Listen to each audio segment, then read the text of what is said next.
I hold in my hands some fresh blueberries and a blueberry stem. I put the blueberries in the glass. I decide I want some more. Put those in too. I take some fresh pomegranate juice. Not a whole lot, just enough. Add that to the blueberries. Put in 3 milligrams of melatonin. And chamomile tea.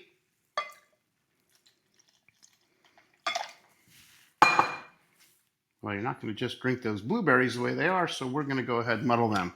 This is our blueberry chamomile sleepy tea.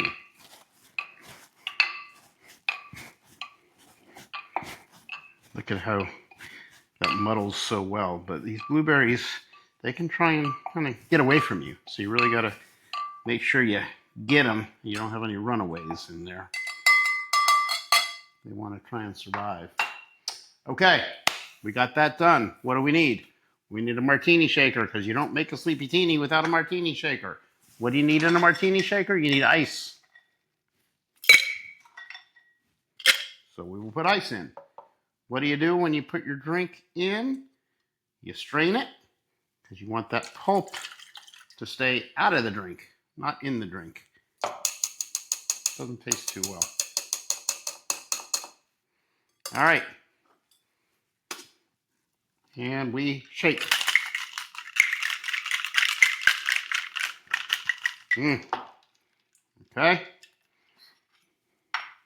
Martini glass.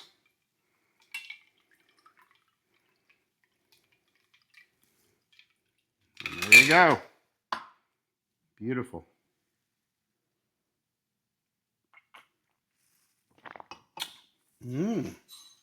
Strong blueberry flavor. These blueberries are very, very flavorful, the ones I got this time.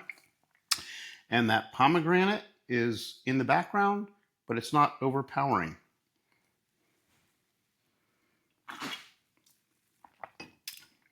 Yeah. Don't use too much pomegranate. The blueberries really kind of own the show here. So this is a sleepy teeny. It will help you wind down about an hour before bed. It'll help you get prepared for a night of restful sleep. Please hit the like button, subscribe, tell your friends, and give us a comment. We'd like to know if this is helpful for you and if it helps you sleep better and if you have a better recipe of your own. Tell us. We'll see you on Sleep Science today, where you can learn all about sleep and how to sleep better.